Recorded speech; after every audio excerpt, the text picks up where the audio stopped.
Can you believe what we have just witnessed? No, you can't. I think you can't. The title race may have just been blown wide open. Would you agree with me, Mr. Lawrence McKenna? I think for the sake of my own hope, yeah, it has. It's the hope that kills you, though. Do you genuinely believe that it's game on? There's plenty of other things ahead of that in the queue for me. I think there are... Yeah, I think it is game on. But I think it's been game on for Liverpool since the day that we calculated if we can get within 6 points of these guys, we can keep some pressure on them, go to their Etihad, get something there, even if it's a draw. Stay within touching distance of these guys. This is the thing with this. A lot of people are expecting absolute domination from one team or the other. It's not about that. It's about staying, it's like a marathon. You just got to stay in the peloton. Just keep there, keep and there, just keep in the slipstream of City. If they win, you win. If they draw, you draw. What happened today?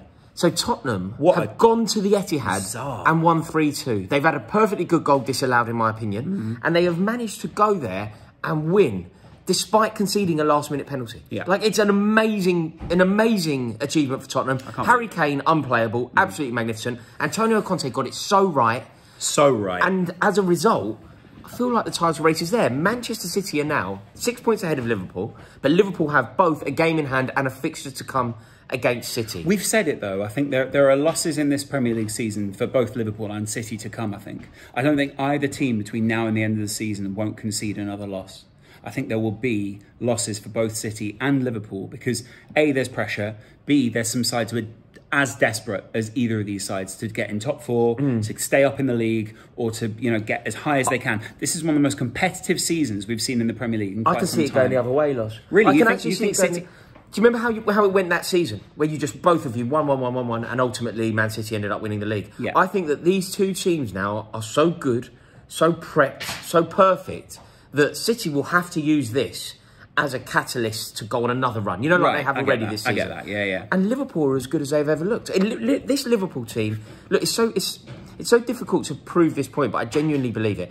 I think that this Liverpool team are as good as anything that Klopp has built. And that includes the team that won the league, the team that nearly won the league, and the team that won the European Cup. And the team that nearly won the European Cup. Yeah, I get what you're saying. This team are magnificent. Well, I also, do you know what I think there is? There's a little more depth in this team as well. And there's also, it's another iteration, and it's slightly more, I know it's a weird thing to say, slightly more dominant football than it even was back then. Yeah. Because the perception was that that was based on, just drama and randomness, and it never was. But the point with this is it's actually about actual control. And both Liverpool and City are both going for control. And today, I'm interested to see when Liverpool have to play Spurs, actually. But today, we saw that Conte is a master of getting his players in that zone. Thank God. But can you believe it? Liverpool play them 3 games away from the end of the season. Liverpool play Tottenham. At Anfield. Right. God, that's going to be such a nervous game. Can you believe it? Tottenham went into this game losing 3 games on the bounce. If it had been 4, it would have been their worst run since 2004. Yeah. Jack Santini. That is the run that they were going in on. You know, they've recently lost to Wolves and whoever else, giving goals away. Their keeper has then made a howler. You know, Hugo Lloris has handed an equaliser to Man City, and yet still somehow Tottenham have won the game. We have to give so much credit to Tottenham here, don't we? Also, the late win it was the nature of the late win. There was relief when you could see they got the penalty. And I get it. If you look at the match stats, then City dominated them in terms of possession, but that's always some rhetoric from Guardiola. I get it. 73% possession. It's a masterclass there now of playing 27% and counter-attacking. 13 shots for City compared to half that with Tottenham. But the shots on goal, Tottenham made the most of theirs. But then the pressure is clearly on. There's loads of corners. Tottenham had more shots on goal than City. That's interesting when you consider all of the other stats, isn't it? The domination in possession and whatever else. Yeah. Where did it go wrong for City today? Do you think Guardiola's made a mistake? Finishing. I genuinely think there were a number of positions where they didn't finish a shot or they didn't take a chance in that moment. Yeah. And they were Sterling getting in behind and cutting it back rather than having a shot or whatever. On that side. They kept going down the right side of Spurs and they kept cutting it back. And I also think Spurs were great today at last-ditch defending. Yeah. And there's a few times where you sort of go, ooh, that normally would have been a goal, or that would have been an easy one. And other days, it's 5-3 to City. You see, that's another way. That's another place where Antonio Conte's got it right, because he dropped Højbjerg recently. He dropped him from the team, which is the first time that's happened. Højbjerg hasn't ever been dropped. He's missed a game. I think he missed a game against Liverpool, but that was for other reasons. But he never gets dropped. Conte dropped him. I think it made a statement, and Højbjerg came back today and looked sensational, didn't he? I think was he man of the match? I think what he was he was the great leveller in the game. Yeah. He was willing to put those fouls and the tackles in that changed the perception of what City were able to do. And sometimes I think when City and Liverpool notice elements of what they do to other teams being done back to them, it gets in their head a little bit. Yeah. I noticed the same with Liverpool sometimes. They had that problem against Inter, where Inter are doing some of that physicality, some of that domination, and sometimes up in the pressure. And City and Liverpool sometimes go, wait, you're doing what we do. It's hard to play against yourself, how do you play isn't against it? that? Yeah, exactly. Yeah. And they sort of go, oh, wait, and there's a mental issue with that. Having said that, I still think City are a truly brilliant side. Oh, they are. And, you know, they'll bounce back. Really, they should have done more than they did today. I'm so surprised. But one of the main reasons they didn't is Harry Kane. On the kickoff today, we had a lot of debate about Harry Kane. And I think he was sensational today. Like, that was Harry Kane involved. You've got to remember, in all 3 goals. Involved in all 3 goals. The assist, it wasn't quite the assist. The pass before the pass. The pass before the pass to open the scoring was sensational. Truly sensational. Left foot, no look, split the defence, opened them wide open. Then he scores 2. He also scored a perfectly good goal that was disallowed. Bearing in mind that one of the goals that he scored, the winner, it's in the last kick of the game when your team are deflated. Your team have just conceded a penalty in horrible circumstances. What a captain. That really is a captain's performance, isn't it? Yeah. How good is Kane? I think Kane's fantastic. What I think the critique from most people is the decision-making off the field has impacted what's gone on the field.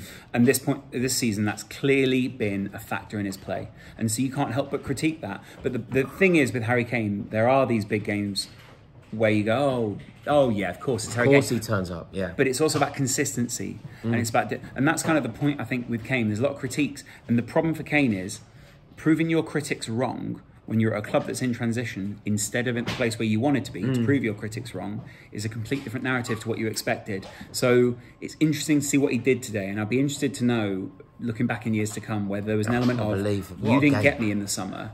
Yeah, this is game on now. Yeah, maybe he had a point to prove against Man City. Do Tottenham now build on this and qualify for the Champions League, or do Tottenham do what they did most recently, which is beat Leicester in the most glamorous and ridiculous circumstances possible, and then lose 3 in a row? Well, do they build on this and actually secure themselves in the top 4? Next up, Burnley, Leeds, Everton.